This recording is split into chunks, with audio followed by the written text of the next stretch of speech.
Today, the Defence Minister unveiled an $11 billion boost to Australia's naval fleet, which will see a sharp increase in the number of warships, giving the Navy a greater firepower. But will it be enough? Joining me now is Malcolm Davis, Senior Analyst at the Australian Strategic Policy Institute. Malcolm, thanks for joining us. The government says complacency has to be driven out of the system when it comes to our strategic capabilities. Will taxpayers get bang for their buck on this, do you think?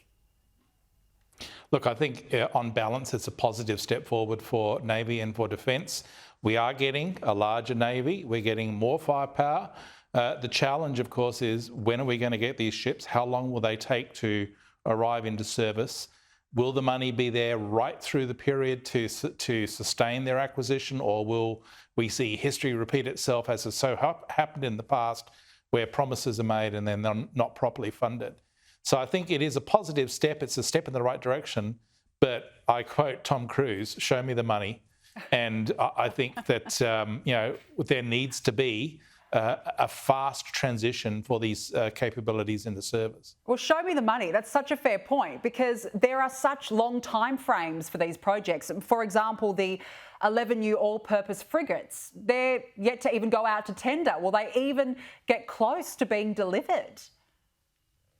Oh, they'll be delivered, but it could take a while. If they're going out to tender, that could take a year or two before we decide which of the four options we get. And then they've got to be built. The first three are going to be built offshore. The remaining vessels are going to be built onshore. So the naval shipbuilding capabilities in Australia need to be ready for that.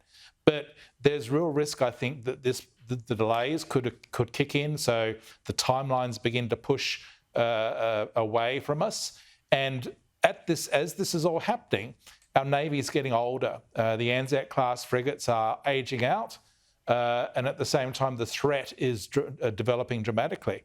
So I would hate to see a situation where, as a result of these decisions now, we end up short in the latter half of this decade when the crisis that is likely to occur around the Taiwan Straits does occur.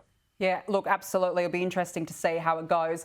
Let's move on because we've now got Russian CCTV cameras which appear to show at the moment the body of opposition leader Alexei Navalny is transported from his Arctic prison during a midnight convoy. His wife insists he was killed from the nerve agent Novichok and has accused President Vladimir Putin of waiting for traces of that poison to leave his body before it is released to his family. This is what she said.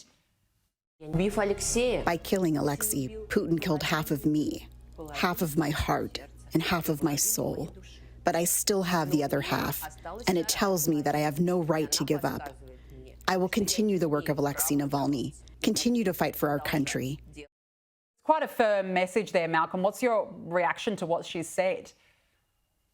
Look, I think she's a brave person because Putin doesn't hesitate to take reprisals against his opponents. I think that the Navalny issue is just one of many issues here. The key issue in my mind is the fact that the Ukrainians have had now a series of significant reversals on the battlefield. We're having to lose one town, Adivka, just in the last day or so. The Russians now are emboldened, they're advancing, and I think the real risk is that in Congress, in the US Congress, the GOP is going to deny them funds, deny them military aid, and that could see significant reversals for the Ukrainians. The point is, if Russia wins in Ukraine, Putin will be emboldened to turn his attentions elsewhere. His strategic ambitions do not end at Ukraine. He would be eyeing the Baltic states of Lithuania, Latvia and Estonia and Poland. And that's the worry. Malcolm Davis, we've run out of time. Thank you so much for joining us this evening.